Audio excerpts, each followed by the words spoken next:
하가서 5번째 시간인데요. 오늘 설교의 제목은 나는 당신 것입니다 입니다. 부부로 계신 분들도 앉아 계신 분들도 계시지만 그렇지 않더라도 한번 이런 어색한 고백을 한번 해볼까요? 나는 당신 것입니다. 아니 저보고 이렇게 말씀하시면 여러분들이 다 제게 돼버리니까 그러지 마시고. 최민희 부부는 왜 서로 안 쳐다봐요? 자, 최민희 부부만 서준 형제랑 둘이 큰 소리로 나는 당신 것입니다. 시작.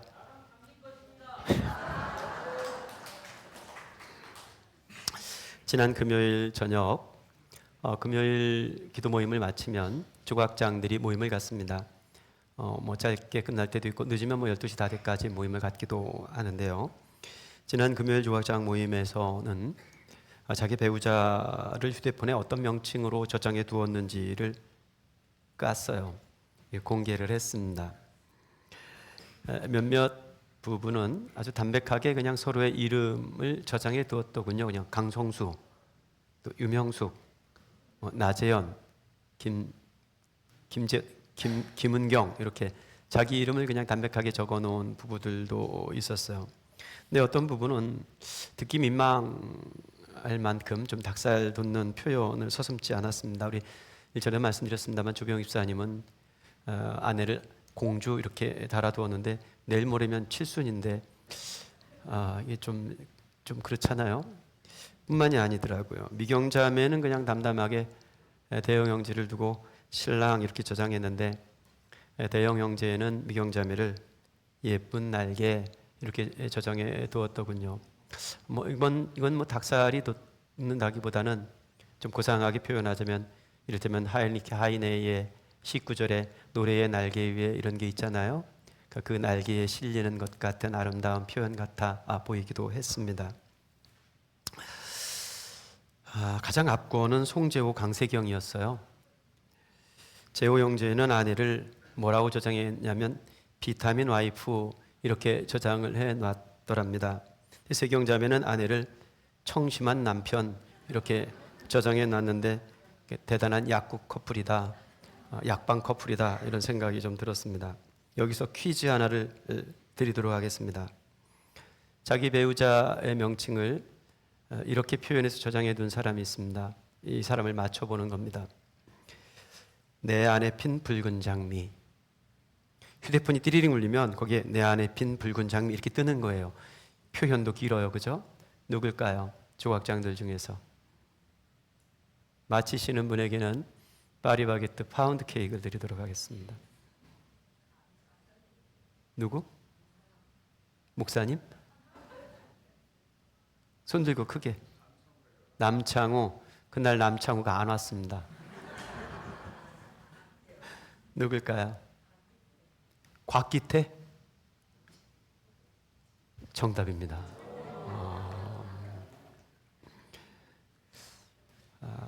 수진자매는 기태 형제를 카카오톡은 허니 이렇게 적어놨고 전화번호에는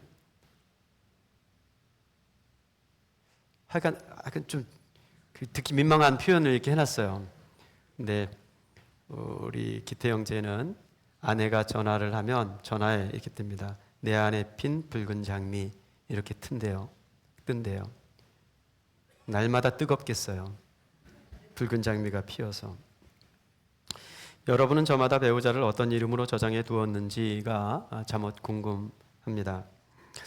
아가서의 연인이 만약 서로 이렇게 휴대폰을 가지고 다녔다면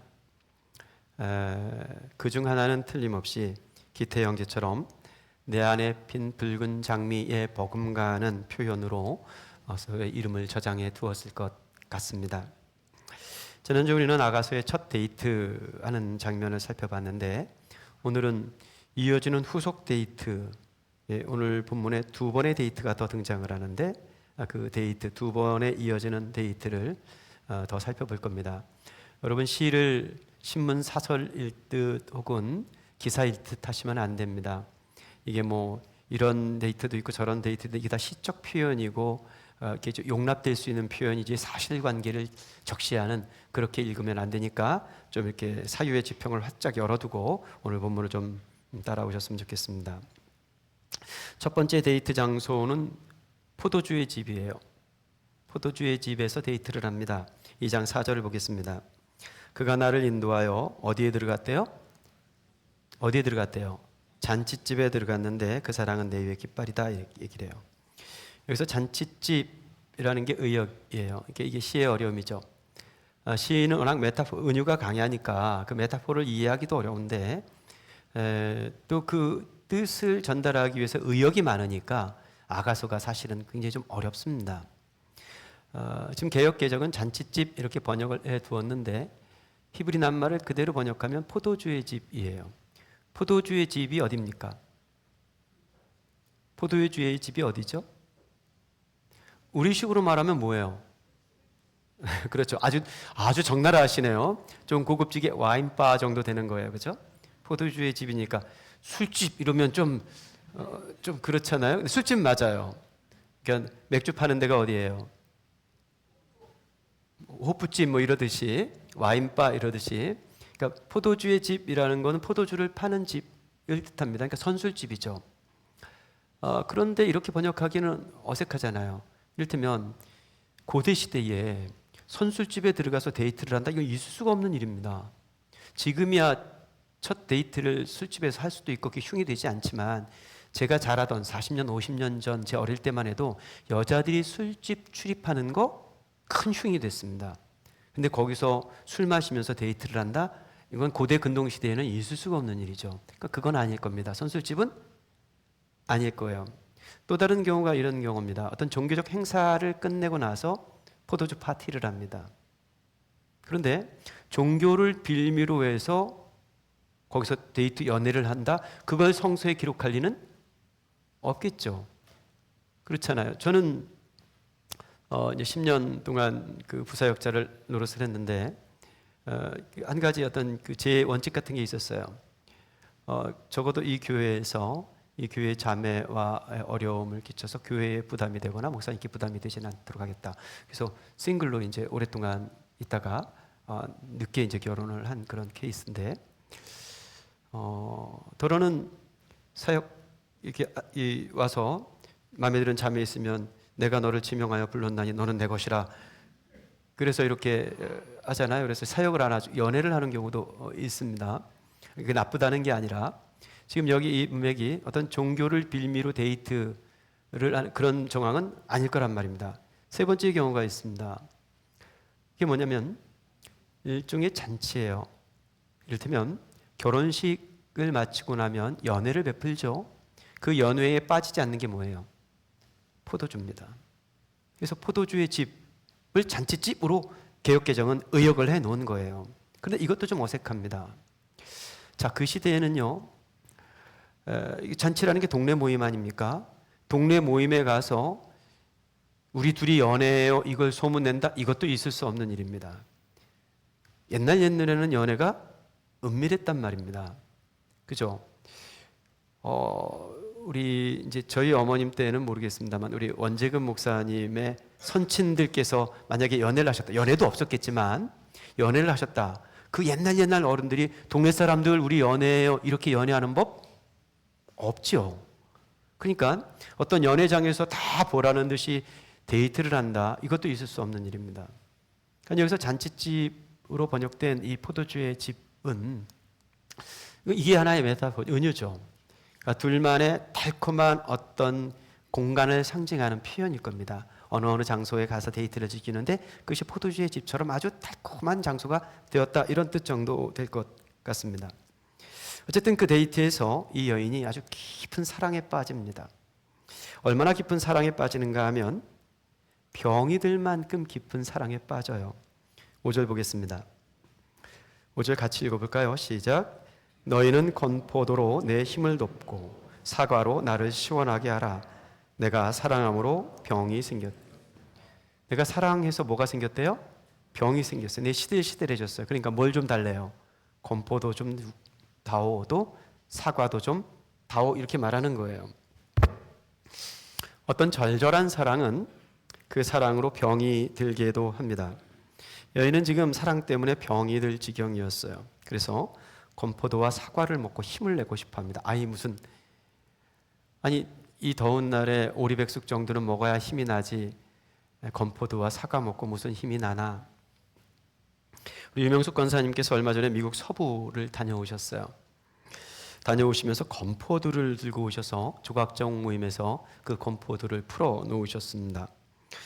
캘리포니아 건포도가 얼마나 이게 아주 맑고 또 크기도 이게 포도인가 싶을 만큼 거봉 같은 걸 말려놨는지 크기도 엄청 크더라고요. 그리고 아주 식감도 좋고 맛이 좋았습니다. 전 건포도를 좋아하니까 여러 개를 막 먹는데 그렇게 풀어 놓았는데 조각장들이 뭐 궁금하니까 한두 개씩은 드시는데 한두 개씩 드시고 안 드시더라고요.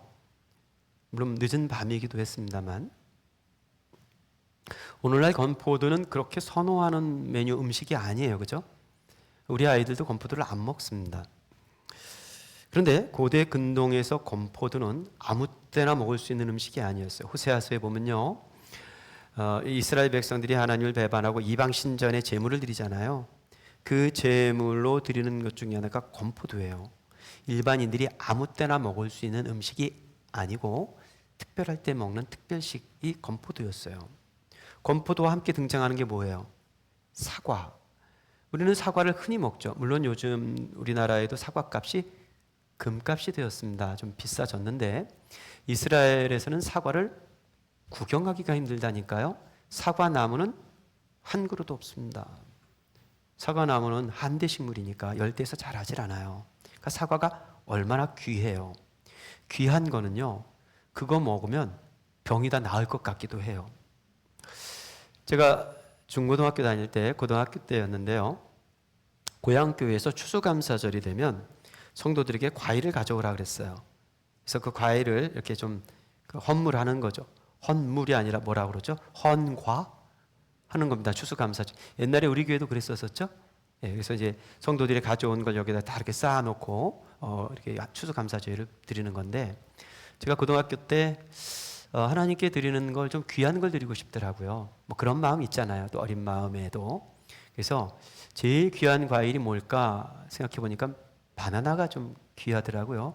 그래서 과일 가게 가가지고 있는 용돈 다 가지고 과일 가게 가서 바나나를 사려고 했더니 가난한 고등학생 용돈으로는 바나나 한 송이를 절대 살 수 없더라고요.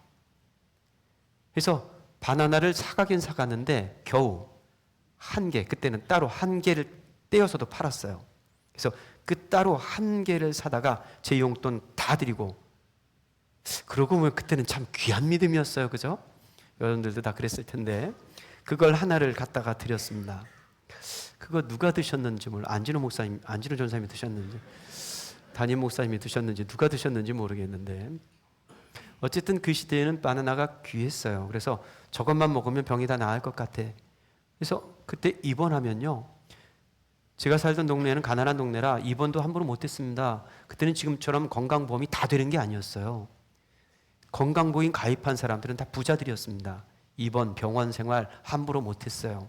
그러니까 입원한 사람들 병원 안 가면 꼭 뭘 들고 가요? 바나나 들고 가요. 그거 먹으면 다 낫는 줄 알고. 이게 귀함이죠. 건포도를 다오, 사과를 다오. 아무튼 지금 이 여인은 데이트의 기쁨, 사랑의 기품에 빠져 있습니다. 이 순간을 벗어나고 싶질 않아 합니다. 병이 날 만큼 사랑에 빠져 있지만 건포도와 사과를 먹고 힘을 얻어서 이 사랑을 더 오래 누리고 싶습니다. 그의 화답하듯이 남자는 이 여인을 꼭 안아줘요. 보겠습니다. 6절 말씀인데요. 그가 왼팔로 내 머리를 고이고 오른팔로 나를 안는구나. 머리를 고이고 이렇게 좀 딱 고이는 모습 상상이 되죠. 많이 해보셨잖아요. 아, 그래. 예찬이 넌 아직 안 해봐도 된다. 사랑에 빠진 두 남녀의 데이트가 얼마간의 스킨십으로 이어지는 것 같은 뉘앙스를 가지죠. 그런데 더 이상의 진전이 없어요. 거기까지입니다. 그거를 증명하는 것이 7절인데요. 7절 보겠습니다. 예루살렘 딸들아, 내가 노루와 들사슴을 두고 너희에게 부탁한다. 그래서 부탁이라는 말은 맹세한다 이런 뜻이기도 해요. 노루와 들사슴이라는 것은 이게 좀 어려운 말이지만 사실은 이 히브리 낱말을 보면 만군의 여호와겠지. 딱 이 히브리 낱말이 굉장히 비슷한 낱말이에요. 그래서 언어 유희를 그런 지금 시적으로 표현하고 있는 장면이기도 합니다. 하나님의 이름을 은유하면서 맹세를 하는 거예요. 어떤 맹세를 하냐면 내 사랑이 원하기 전에는 흔들지 말고 깨우지 말지니라. 이런 게 번역에 좀 사실 좀 오역에 가까운데요. 번역의 어려움입니다. 내 사랑이 원하기 전에는 나를 흔들지 말라, 깨우지 말라. 이게 꼭 지금 이렇게 안고 있는 장면에서 나를 안아준 이 남자가 원하지 않으면 이거 멈추지 말아다오. 이런 뉘앙스로 들린단 말입니다. 이 본문 그대로 읽은 번역대로 읽으면 내 원문에는 내 사랑할 때 그 나가 없어요. 이게 의역이죠. 그렇게 읽으니까 지금 이 애정 행각을 지속하고 싶어하는 여인의 바람으로 들린단 말입니다. 그런 맹세까지처럼 들려요. 근데 원문은 그렇지 않습니다. 진정한 사랑이 원하기까지는 나를 자극하지 말아다오 하고 맹세를 하는 거예요. 이 7절은 일종의 순결 맹세와 같습니다. 하나님 앞에서 내가 지금 이 사랑에 빠져 있지만 더 이상 진전하지 않겠다는 하나님 앞에서의 순결 맹세, 어떤 정결 맹세 같은 문맥이에요. 여러분, 제가 이른바 아주 보수적인 목사는 아니잖아요. 오히려 여러분들이 싫어할 만큼 좀 진보적인 데가 있잖아요. 어떤 면에서. 그러니까 지금 이 문제를 제가 억지로 이렇게 풀고 싶어서 드리는 말씀이 아니고요. 히브리어 본문, 성경 본문을 찬찬히 제대로 읽자면 그렇다는 이야기입니다. 그러니까 잘못 읽으면 이 본문을 두고 봐 하고 함부로 성적 일탈을 어렵지 않게 할 수 있단 말입니다. 그런 문맥이 아니라는 거예요. 지금 이 여인은 이만큼 그 달콤한 사랑에 빠져 있고 병들만큼의 사랑에 빠져 있지만 내가 하나님 앞에 맹세하는데 여기까지를 선언하고 있는 거예요.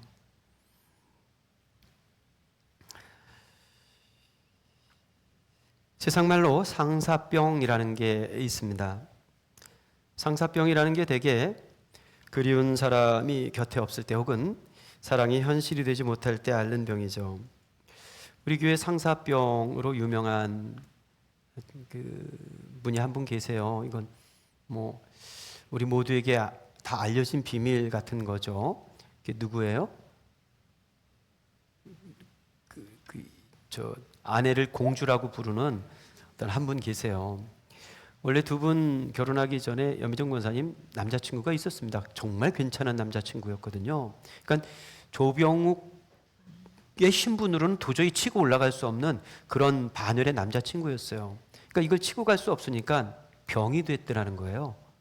그래서 정말 끙끙 앓았어요. 누웠습니다. 다 죽을 지경까지 이르렀습니다. 그래서 이거 그냥 두면 아들 죽겠다 싶어가지고 엄마가 나섰다는 거죠. 그래서 엄마가 우리 염희정 권사님 댁에 찾아가가지고 내 아들 다 죽게 생겼다고 한 번만 만나달라고 그래서 긍휼을 베풀어서 만나가지고 결혼한 커플이 지금 조병욱 염희정 커플입니다. 아멘? 어떤 사랑은 끙끙 앓게도 하죠. 그만큼 사랑한다는 증명 아니겠습니까? 근데 그건 보통 사랑이 이루어지지 못할 때 그런 상사의 병을 압니다. 그런데 이 여인은 지금 데이트 중이잖아요. 내 연인이 지금 내 곁에 있단 말입니다. 그런데도 사랑 때문에 열병을 앓아요. 여러분 그런 게 있잖아요. 곁에 있어도 그리운 사랑이라는 게 있습니다. 저와 제 아내는 거의 붙어 다니거든요. 저희 친구들이 그래요. 야, 그거 지겹지도 않냐고. 그러니까 제 아내가 저를 밥 차려주려면 전 삼식이니까 삼식에다 간식이도 있으니까 좀 피곤한 경우잖아요. 그런데도 애틋해요. 제 아내가 미쳤나 봐요. 제 아내가 없으니까 드리는 말씀입니다만 곁에 있어도 그리운 사람이 있죠. 혹여 이 남자가 아니었으면 어쩔 뻔했나, 이 여자가 아니면 어쩔 뻔했나 생각만 해도 아찔한 그런 사랑이라는 게 있습니다. 믿겨지지 않으시겠지만 한동안 세간에 유명했던 시죠. 들으면 대번할 수 있는 시. 그대가 곁에 있어도 나는 그대가 그립다. 이런 시가 있어요. 한번 전문을 읽어드릴게요. 물 속에는 물만 있는 게 아니다. 하늘에는 하늘만 있는 게 아니다. 그리고 내 안에는 나만 있는 게 아니다. 내 안에 있는 이여, 내 안에서 나를 흔드는 이여, 물처럼 하늘처럼 내 깊은 곳 흘러서 은밀한 내 꿈과 만나는 이여, 그대가 곁에 있어도 나는 그대가 그립다. 우리 교회 대표적인 인고 부부들이 몇 있는데 그 중에 하나가 우리 김영주 이길자 아닐까 싶어요. 이길자 권사님이 김영주 집사님을 그렇게 생각하는지는 제가 장담할 수 없습니다만 김영주 집사님은 이길자 권사님을 정말 그렇게 생각하는 것 같아요. 곁에 있어도 그립고 막 그러죠. 그러다가 싸우죠. 물속에는 물만 있는 게 아닙니다. 물속에는 물만 있는 거야. 하늘에는 하늘만 있는 거야. 이건 사랑이 아니에요. 그건 사랑의 언어가 아닙니다. 내 안에는 나만 있는 게 아닙니다. 내 안에 당신이 있어요. 내 안에 나의 반려자가 있고 내 안에 내 가족이 있고 또 내 안에 우리 교회와 우리 지체들이 있습니다. 우리 청년부 아이들 이렇게 앉아 있는데 이 아이들 보면 참 예뻐요. 뭐 우리 교회가 작은 교회니까 청년부도 몇 되지 않죠. 그나마도 다 일부 예배하고 지금 교육부서에 다 내려가 있지 않습니까? 얘네들 우정이 얼마나 깊은지 몰라요. 얼마 전에 우리 나영이가 유럽 여행을 다녀왔습니다. 유럽 여행 다녀오려면요, 부모님들이 좀 용돈을 좀 줘야 그게 좀 가능하잖아요. 이 대학생인데 부모 용돈을 하나도 안 받아가지고 갔습니다. 지가 아르바이트해서 번 돈으로 비행기값, 용돈 다 해서 갔는데 그러면 좀 빠듯하잖아요, 여행이. 내 먹고 다닐 것도 빠듯하단 말이에요. 그런데 돌아와서 청년부 저 맨 뒷자리에다가 이탈리아에서 사온 쿠키 2개, 프랑스에서 사온 젤리 뭐 이렇게 가지고 잔뜩 갖다 놨어요. 그래서 애들이 먹고 남았어요. 그래서 그 다음 주에까지 먹었어요. 얼마나 많이 사왔는지. 사실은 맛이 없었던 모양이에요. 그걸 보면 그런 생각이 들었어요. 야, 얘들은 서로 안에 서로가 있구나. 지 용돈도 빠듯한데 거기에 있는 청년부, 우리 단비 청년부 생각하면서 그 빠듯한 용돈을 덜어서 먹을거리를 사와서 이렇게 푸짐하게 나누는, 그게 다 뭐예요? 내 안에 당신들이 있어요. 이런 마음이죠. 나영아, 그런 건 아니었니? 그런 거지?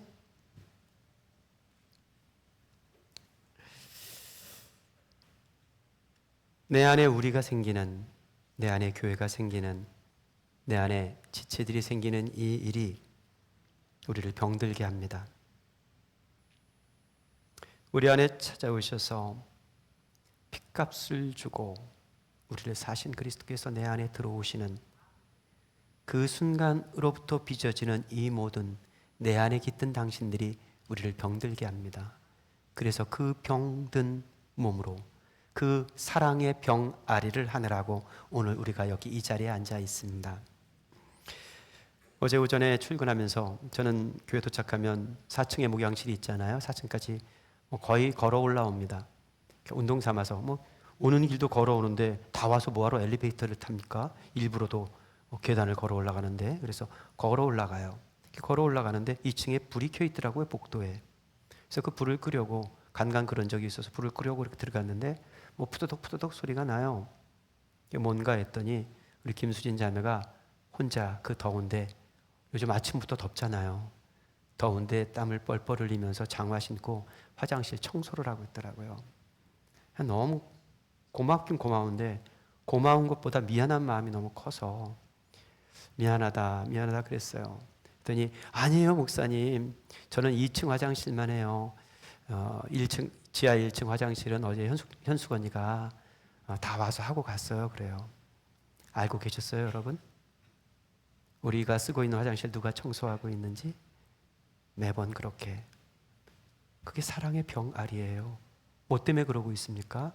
얼굴 한번 구기지 않고 맑은 모습으로 땀 뻘뻘 흘리면서 사랑아리를 하고 있는 거죠. 사랑이 우리를 병들게 합니다. 이어지는 대목은 두 번째 데이트 장면이에요. 두 번째 데이트의 이미지는 이렇습니다. 자, 저 저기서 오늘 8절부터 여러분 읽으면서 제 설명을 좀 따라오시면 됩니다. 저기서 한 남자가 달려와요.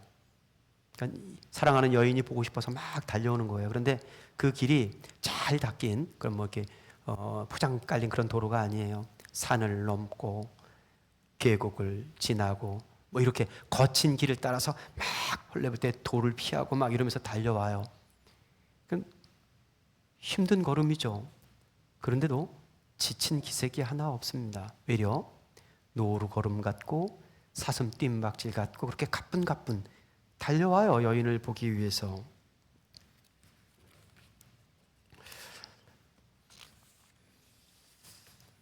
사랑을 찾아서 숨을 헐떡이며 달려온 이 남자가 드디어 여인이 사는 집에 다다랐습니다.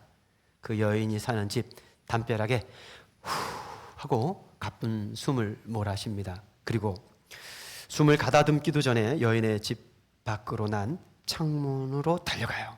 그리고 그 창살 곁으로 끼웃끼웃거리면서 여인의 동태를 살핍니다. 그러다가 저기서 집 안에 든 여인을 발견해요. 그래서 그 여인을 보자마자 갑자기 준비해온 노래 사랑의 세레나데를 부릅니다. 그것이 그 유명한 아가서에서의 가장 유명한 노래예요. 요 10절부터 이어지는 본문으로 복음성가도 많이 만들어졌죠. 아가 해가지고 노래도 많이 만들어졌을 거예요. 한번 읽어보겠습니다. 10절부터 나의 사랑하는 자가 내게 말하여 이르기를 나의 어여쁜 자야 일어나서 함께 가자. 겨울도 지나고 비도 그쳤고 지면에는 꽃이 피고 새가 노래할 때가 이르렀는데 비둘기의 소리가 우리 땅에 들리는구나. 무화과 나무에는 푸른 열매가 익었고 포도나무는 꽃을 피워 향기를 토하는구나. 나의 사랑 나의 어여쁜 자야 일어나서 함께 가자. 참 예쁜 노래이죠. 겨울이 다 지나고 봄이 왔습니다. 이스라엘 겨울은 10월부터 4월까지가 이제 겨울인데 이스라엘의 겨울은 우기입니다. 그러니까 겨울이 지나고 비가 그쳤다. 이게 우리의 계절로는 안 어울리잖아요. 겨울이 지나면 비가 그치는 게 아니라 뭐가 그쳐야 돼요? 눈이 그쳐야 되잖아요. 이게 우리나라 겨울은 그렇습니다. 근데 이스라엘의 겨울은 그렇지 않거든요. 이스라엘의 겨울은 그냥 우기예요. 우기, 조병 우기. 우겨대는 우기, 내기. 오늘은 남기현 형제 부부 또 우리 명진 형제 부부, 뭐 종철 형제 애들 뭐 해가지고 한 10여 명이 지난주 이제 필리핀 잠깐 휴가를 다녀왔습니다. 우리 백우석 선교사님 계신 리빙스턴 휴가를 다녀왔는데 어제 기현 형제가 아이스크림을 사가지고 왔어요. 교회를 잠깐 들려서 그러는 거예요. 목사님, 한국이 왜 이렇게 더워요? 그러더라고요. 보통은 필리핀이 덥잖아요. 근데 필리핀 지금 시원해요. 왜냐하면 우기거든요. 그래서 오히려 필리핀은 좀 시원했지, 명진 형제. 수영하려면 좀 추웠을걸? 우기에 수영하려면 조금 쌀쌀해요. 제 몸 체형 같은 경우로는. 그래서 예전에는 필리핀 딱 도착하면, 동남아 도착하면 공항 문을 열면 열기가 확 하고 다가왔습니다. 근데 요즘은요, 인천 공항 문을 열고 나면 열기가 확 하고 다가온대요. 이스라엘의 우기가 겨울입니다. 그러니까 겨울이 그치면 비도 그치는 거죠. 그 비 그친 겨울 끝으로 뭐가 찾아와요? 봄이 찾아오는 거예요. 봄이 찾아오니까 꽃이 피었겠죠. 그리고 봄에 만드는 철새들이 찾아와 노래를 부르겠죠. 포도나무에 꽃이 피었습니다. 무화과 나무에 봄을 울리는 신호, 그게 열매가 달릴 아주 그 뭐라 그래요? 막 달리는 열매의 요 조짐, 그 뭐라 그러죠? 그런 것들이 지금 묘사되어 있는 그런 장면입니다. 그러니까 이 겨울이 다 지났고 봄이 찾아왔으니까 이제 일어나라고. 한겨울 내내 집안에 들어 있었으니 이제 이 화창한 봄날 나오라고, 나와 함께 가자고 노래를 하고 있는 거죠. 남자는 지금 여인의 얼굴이 보고 싶어서 아주 몸이 달아 있습니다. 당신의 목소리를 들어야만 내가 살 것 같다고 노래를 부르고 있습니다. 14절은 그 절정에 이르는 말씀이에요. 바위 틈 낭떠러지 은밀한 곳에 있는 나의 비둘기야, 내가 네 얼굴을 보게 하라, 네 소리를 듣게 하라. 네 소리는 부드럽고 내 얼굴은 아름답구나. 남자들은 이런 노래를 배워야 돼요. 이 뒷부절 나의 비둘기야 내 얼굴을 보게 하라 내 소리를 듣게 하라 이런 말만 배우지 말고 그 앞에 있는 말을 좀 배워야 합니다. 그 앞에 뭐라고 되어 있습니까? 바위 틈 낭떠러지 은밀한 곳에 있는 내 비둘기야. 지금 이 남자는 사랑하는 여인의 얼굴을 보고 싶고 목소리를 듣고 싶어 애가 탔어요. 그런데 그녀가 있는 곳을 뭐라고 표현하고 있습니까? 바위 틈 낭떠러지 비둘기 집이라고 표현을 해요. 정말 멋진 표현입니다. 격조 있는 표현이에요. 바위 틈 낭떠러지에 있는 비둘기 집은 쉽게 다가갈 수 없습니다. 함부로 대할 수 없습니다. 야야 나와 즐기자 이러지 않는 거. 야 가서 술이나 한잔 마시자 이러지 않고 정말 어려움으로 여인을 대하는 거예요. 이 여인의 모습이 저 바위 틈 낭떠러지에 있는 비둘기 집처럼 다가서기 어렵고 조심스럽고 이런 격조 있는 태도로 여인에게 데이트를 신청하는 거예요. 그 노래를 들은 여인이 겨우내 들어 앉아 있었던 방문을 열고 이내 달려나가죠. 그런데 그렇게 달려나간 자리는 어쩌면 모험과도 같은 위험한 자리가 될 수도 있습니다. 사랑은 위험한 거니까요. 그래서 15절에 이렇게 적혀 있는 겁니다. 우리를 위하여 여우 곧 포도원을 허는 작은 여우를 잡으라. 우리의 포도원에 꽃이 피었습니다. 자, 이 사랑의 꽃이 피었는데, 이 사랑의 포도원에 꽃이 피었는데 이 사랑은 항상 위험해요. 왜냐하면 이 포도원의 울타리를 허는 여우들이 언제든 엄습할 수 있기 때문입니다. 자, 사랑을 찾아 나서지 않고 그냥 집 안에만 있으면 위험할 일이 있어요, 없어요? 없습니다. 뭐가 위험합니까? 안전합니다. 그런데 사랑을 찾아 바위 틈 낭떠러지 은밀한 곳 같은 그런 곳으로 사랑을 찾아 나아갔어요. 그러면 위험해지죠. 여우가 찾아와 집을 허물 수도 있습니다. 여인에게 지금 겨우내 들어 있었던 이 집은 안전한 거처입니다. 하지만 사랑을 찾아 나선 그이의 곁이라는 것은 마치 바위 틈 낭떠러지 같은 그곳에 집 짓고 사는 것 같을지도 몰라요. 그러니까 멋모르고 달려나가서는 인생 망가질 수도 있죠. 그러니까 신중할 수밖에 없는 거예요. 그런데도 달려나갔습니다. 뭘 믿고 저 남자 곁으로 달려나간단 말입니까? 혹여 못된 여우가 울타리를 흔들고 찢어 놓으면 그땐 내 인생 어쩐단 말입니까? 아가서의 대표적인 노래 중 하나인 이 10절부터 이어지는 이 대목은 참 아름답고 설레는 사랑 노래죠. 산 넘고 계곡을 지나서 사랑하는 여인을 만나기 위해 달려와서 한 남자가 그 담벼락에 서서 그 창가에 서서 창문을 열어다 이 세레나데는 참 아름답지 않습니까? 설렘이 있죠. 어느 트로트 가수의 노래대로 태평양을 건너 대서양을 건너 인도양을 건너서라도 그렇게 무조건 달려갈 줄 아는 그런 사랑의 설렘이라는 게 있죠. 그리고 그렇게 달려온 남자가 내게 불러주는 그 세레나데를 듣고 감동해서 그 노래에 매혹되고 그 남자에 매혹돼서 겨우내 들어서 있던 집을 벗어나 그 자리로 달려나가는 사랑의 기꺼움이라는 것도 있습니다. 그런데 그 설렘과 기꺼움에는 전제가 좀 필요해요. 준비가 좀 필요합니다. 배경이 있어야 돼요. 그렇지 않으면 그 설렘과 기꺼움이 위험에 처합니다. 그 배경, 그 전제가 신뢰와 책임입니다. 저는 이 시대에 우리의 사랑이 가장 먼저 배워야 할 것이 이 대목이 아닌가 싶습니다. 예뻐, 좋아 보다 더 먼저 배워야 할 것이 이 신뢰의 사랑과 책임의 사랑이 아닐까요? 사랑은 항상 사랑이어야 합니다. 사랑에 항상성이 있어야 되는 거죠. 그래야 사랑이지 않습니까? 그 사랑의 설렘과 기꺼움이 항상 유지되기 위해서 필요한 것, 그것이 신뢰와 책임이에요.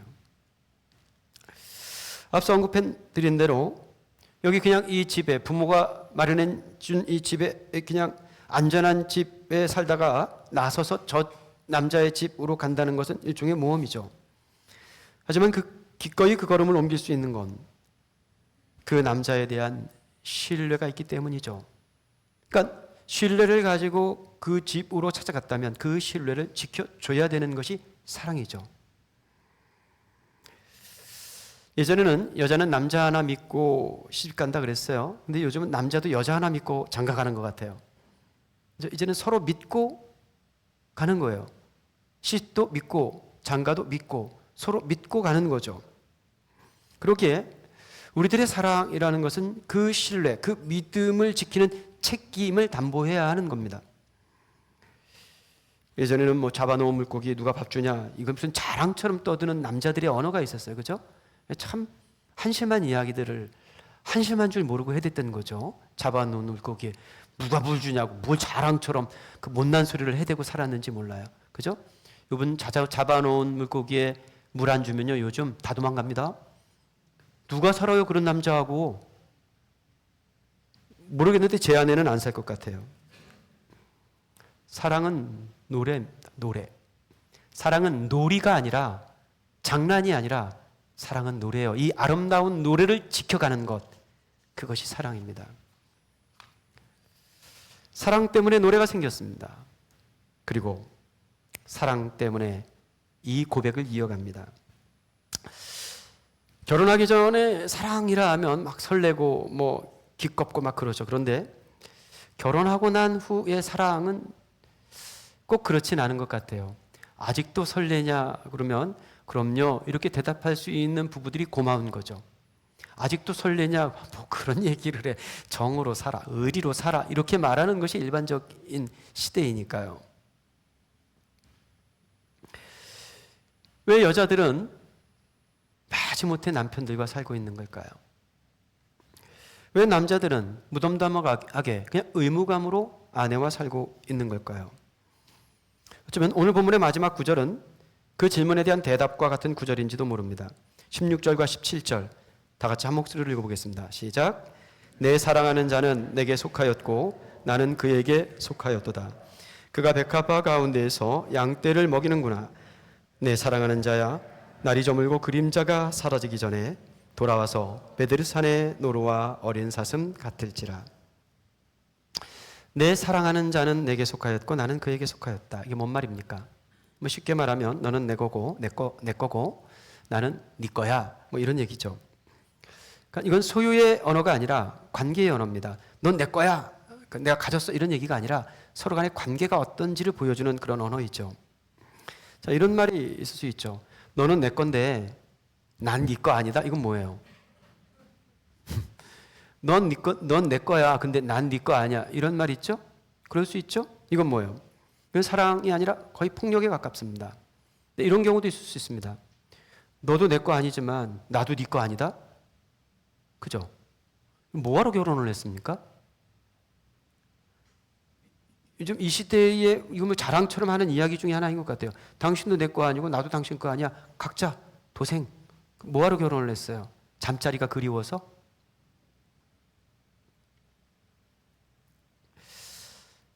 내가 36, 37에 담임 목사가 돼서 있다 보니까 주례를 참 많이 했어요. 어린 나이 때부터. 그러니까 저보다 나이가 많은 분도 주례를 하기도 했고 막. 그러니까 얼마나 초창기에 주례가 한심했겠습니까? 좀 지금 보면 생각해보면 민망하고 막 그럴 때가 참 많은데 부임해서 얼마 동안요 주례사를 매번 새로 적었습니다. 그러니까 와 이거 힘들대요. 매번 새로 적기가.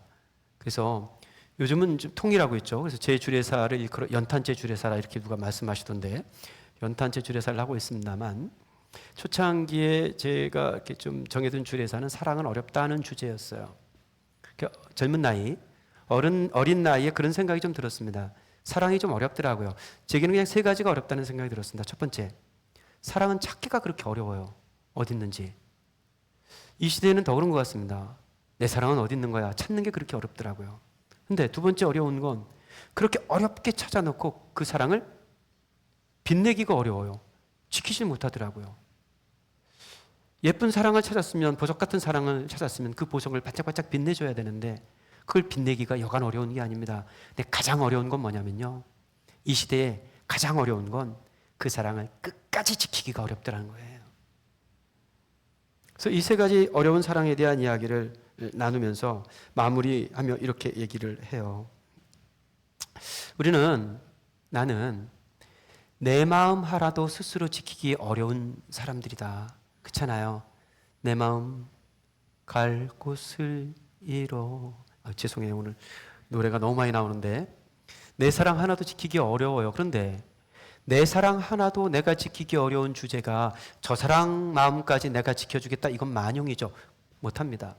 그럴 수 없어요. 그래서 나도 나를 지키기 어려운 이 마음이고, 그러니 내가 당신 마음을 지켜주지 못하는 이 연약함을 그대로 하나님께 맡기면 어떻겠느냐. 주님께서 우리의 마음을 지켜주시도록 하나님께 의탁하며 의지하면 어떻겠느냐 하고 권고를 합니다. 그럴 때 하나님께서 우리의 사랑, 이 뜨거운 사랑이 식을 때라도 우리의 사랑을 지켜주시도록 하나님께 당부하며 시작한다면 모든 지각에 뛰어나신 하나님의 평강이 그리스도 예수 안에서 우리의 마음과 생각을 지키시지 않겠느냐고 당부를 합니다. 당신은 내 것이고 나도 당신 것이라는 이 고백을 지킬 수 있기 위해서는 전제가 필요합니다. 내가 당신 것이 되어야 돼요. 그래야 당신이 내 거야 이 말 하기 전에 내가 먼저 당신 것이 되어야 한다는 거예요. 그리고 내가 당신 것이 되고 당신이 내 것이 되기 전에 보다 근본적으로 나와 당신이 주님의 것이 되어야 합니다. 그래야 이 사랑의 항상성을 지킬 수 있어요. 제가 교회를 이야기하면서도 교회는 공동체적으로 이루어갑니다. 이거는 이론이 아니라 진리입니다. 자, 개인 구원 그러죠. 이건 우리가 수도 없이 공부한 바이지만 맞아요. 내가 구원받습니다. 예수 믿으면 내가 구원받죠. 근데 내가 구원받는다는 건 내가 예수님 안으로 들어간다는 얘기예요. 그리스도와 하나가 된다는 얘기예요. 내가 예수 믿고 그리스도와 하나가 됐는데 그리스도 안으로 들어가 보니까 거긴 나만 있지 않아요. 필연적으로 거기엔 누가 있어요? 거기엔 윤은혜가 있어요. 거긴 이미 들어와 있는 공동체가 있답니다. 그래서 구원은 필연적으로 공동체로 이루어가는 거예요. 이건 어려운 이론이 아닙니다. 당연한 거예요. 그죠? 그게 그리스도와의 한몸됨, 연합이라고 불러요. 저는 지금 이 아가서를 우리가 살펴 읽고 있지만 아가서가 우리의 부부관계를 돕는 지침이 되기도 하지만 이것이 교회를 돕는 지침이기도 하고 무엇보다도 그리스도와 우리와의 관계를 돕는, 그래서 성서가 아니겠습니까? 근본 믿음이라는 것이 그런 것이죠. 내가 죽을지언정 주님을 버리지 않겠다. 이 호언장담으로, 이 확신으로 내 믿음을 지킬 수 있습니까? 장담할 수 없는 우리의 연약함이라는 것이 있습니다. 믿음은 그저 우리가 십자가 그리스도에 속해 있을 때, 내가 그리스도에게 속하고 당신이 그리스도에게 속할 때. 그래서 여러분에게 이건 이론이죠. 개똥 이론을 여러분에게 여러 번 말씀드렸어요. 제발 너나 좋은 관계로 만나지 말라. 특별히 교회에서 항상 쿠션으로 만나달라. 너나 좋아. 서로 좋으면 좋을 때 좋지만 좋지 않을 때는 금방 등 돌릴 수밖에 없잖아요. 그러니까 저 좋은 모습으로 보고 좋다 하고 달려갔는데 저 사람에게 내가 기대했던 좋지 않은 모습이 보이면 실망하고 그만둔단 말이에요. 그건 사랑의 항상성이 아니죠. 항상의 사랑이 아닙니다. 그 실망한 자리에서의 사랑을 항상으로 지킬 수 있기 위해서는 그냥 만나면 안 돼요. 항상 쿠션으로 만나야 돼요. 그리스도를 통하여 윤은혜가 되어야 돼요. 그리스도를 통하여 윤서가 되고 은서가 되고 그리스도를 통하여 우리 모두가 되어야 하는 것이죠. 그것이 내 안에 너 있다, 이런 이야기입니다. 말씀을 좀 정돈해 보겠습니다. 일전에 남진의 마음이 고와야지 여자지 이런 노래 소개해 드렸는데요. 사실은 이 노래들을 설교 때마다 틀어드리고 싶은데 그러지 않아도 이게 좀 이 아가서의 톤 자체가 분위기가 우리의 기존 상식에 익숙치 않아서 또 가요까지 맨날 틀어주면 좀 또 그러지 않아도 돌팔이라고 욕먹는데 더 큰 돌팔이가 될 것 같아서 노래는 틀지 않겠습니다만 나훈아 씨의 공이라는 노래가 있어요. 어르신들은 아실 거예요. 우리 안수 집사님 공이라는 노래 아시죠? 공 들으면 아실 거예요. 살다 보면 알게 돼 일러주지 않아도 너나 나나 모두 다 어리석다는 것을 살다 보면 알게 돼 알면 웃음이 나지 우리 모두 얼마나 바보처럼 사는지 정말 그런 것 같아요. 잠시 왔다 가는 인생 잠시 머물다 갈 세상 100년도 힘든 것을 1000년을 살 것처럼 살다 보면 알게 돼 버린다는 의미를 내가 가진 것들이 모두 부질 없다는 것을. 가만히 듣고 보면요, 제가 오늘 주보에 요조라는 가수의 노랫말을 적어두기도 했습니다만 대중가요가 하나님 말씀처럼 들릴 때가 참 많아요. 우리 나훈아 씨의 공도 그렇게 들립니다. 한 구절 한 구절이 예수님 말씀 같아요. 잠시 왔다 가는 인생이래요. 맞아요? 맞죠? 잠시 머물다 갈 세상이랍니다. 100년도 힘든 세상이래요. 근데 1000년 살 것처럼 살고 있어요. 맞아요? 우리 청년들 이제 한창 20대 아닙니까? 오래 갈 것 같이 니들 청년이 지금 니들의 귓전에 전혀 안 들리겠지만 금방 지나간다? 훅 하고 지나간다? 금방. 윤서야, 너 좀 지나면 우리 남윤서 권사님께서 구순을 맞으셨습니다. 구순 떡을 하셨어요. 이 얘기 네가 듣는다, 네가. 어머님들에게, 할머니들에게 물어봐. 그러냐고 정말. 어머니 그래요? 그죠? 잠깐 지나가죠? 100년도 힘든 세상을 1000년 살 것처럼 그렇게 살다 보면요, 욕심은 늘어나고 사랑은 줄어들어요. 그죠? 100년 살 세상을 한 해 산다고 생각하면 욕심이 늘어나지 않고 사랑이 늘어나요. 제가 좀 소란을 피웠잖아요. 내일 모레 이제 검진 결과를 보러 가는데 남은 기도를 더 해주시기 바랍니다. 별일 없도록. 그러니까 온갖 생각을 다 하고 몇 주를 지내다 보니까요, 여기 있는 이 사람이 세상 소중해요. 더 뭐 욕심 부릴 일도 없어요. 뭔 욕심을 부립니까? 그렇지 않아요. 욕심이 늘어나니까 자꾸 너를 내 것으로 삼으려고 그래요. 그래서 무례해지고, 그래서 자꾸 상처를 냅니다. 사랑은 나를 네 것이야 이렇게 여기는 거죠. 그래서 겸손하고, 그래서 더 그 사람과 그 사랑을 소중하게 여기게 됩니다.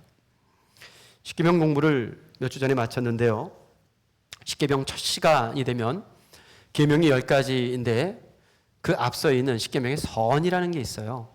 그러니까 계명이 나오기 전에 한마디 붙여진 한 구절이 있는데, 사실 유대인들은 그 서언을 첫 계명으로 봅니다. 우리는 그 다음 구절부터 첫 계명, 이 계명 이렇게 보지만 유대인들은 그 위에 붙은 서언을 첫 계명 이렇게 달아두었어요. 그 첫 계명, 그 서언을 이렇게 적어두고 있습니다.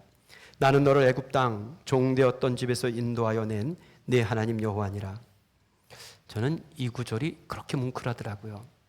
하나님이 어떤 하나님입니까? 세상을 창조하신 하나님. 저 어마어마한 제국 애굽에서 당신의 백성들을 인도하신 하나님. 그 하나님이 뭐라고 말씀하시냐면요, 나는 너희들 거야 이렇게 말씀하세요. 고대 근동의 어떤 신들도 이렇게 말하지 않습니다. 다 뭐라고 말하냐면 니들 다 내 거야, 내 말만 들어 꼼짝 말고, 이렇게 말하는 신들이에요. 그런데 그 신들의 세상에서 여호와 하나님은 뭐라고 말하냐면, 야 그래 니들도 내 거지, 맞아 그런데 나도 니들 거야 이렇게 말해요. 그래서 야 니들 내 거니까 꼼짝하지 말고 이 계명 다 지켜 이렇게 말씀하시는 게 아니에요. 십계명은 내가 너희들 것이야, 그러니까 이 말씀을 잘 따라와 이렇게 주신 말씀이라니까요. 십계명이.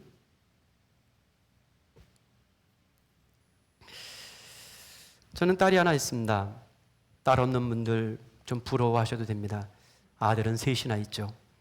아들 셋만 있었으면 제 아내가 힘들었을 거예요. 저 포함해서 아들 넷인데 그럼 감당이 안 됐겠죠. 딸 아이가 예쁩니다. 저는 뭐 아빠는 딸 바보이니까요.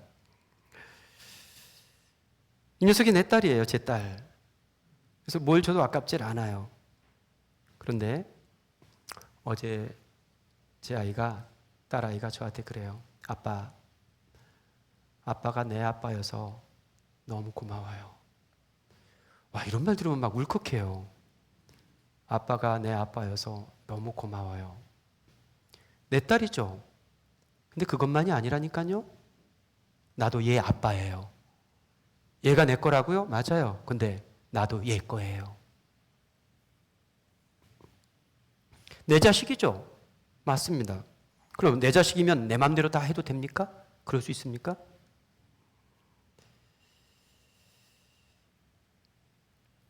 이 아이가 내 아빠라고 나를 좌지우지할 수 없는 것처럼 이 아이가 내 딸이라고 나도 이 아이를 좌지우지할 수 없습니다.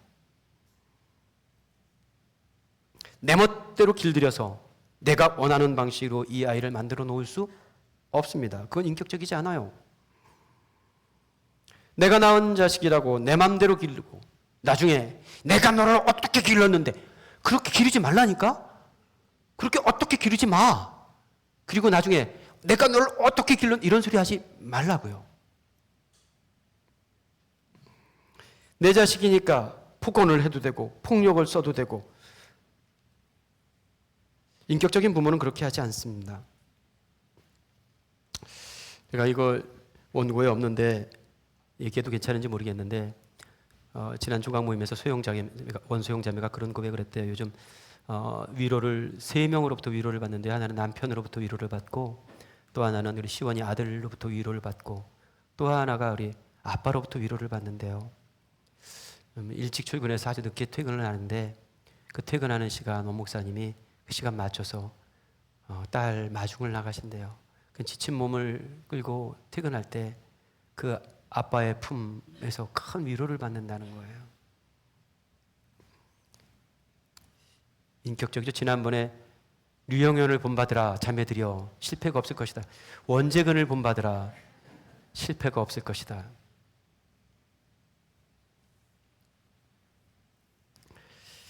아이와의 인격적인 관계를 소중히 여기는 부모는 명령하지 않고 대화를 합니다. 그게 십계명 서원에 실린 나는 너의 하나님이야의 이야기예요. 부부, 남편과 아내가 서로를 어떻게 대해야 할 것인지에 대한 지침이 되는 말씀이죠. 뿐만 아니라 교회, 서로 지체된 이들이 서로를 어떻게 바라보고 대해야 할 것인가에 대한 로드맵 같은 말씀이기도 합니다. 하나님께서 먼저 그러셨다니까요. 야야, 내가 네 거야. 그러니까 넌 왜 내 맘대로 안 해? 만 말하지 않고 내가 당신 거예요. 당신이 원하는 대로 내가 무엇을 할까요? 이 스탠스를 준비하면 우리의 가정과 또 우리의 교회가 더욱 따뜻하고 아름다운 사랑의 꽃밭을 여기 곽기태 형제가 얘기했던 대로 뭐라고요? 내 안에 핀 붉은 장미 같은 그러한 꽃밭이 되지 않을까 싶습니다. 기도하겠습니다.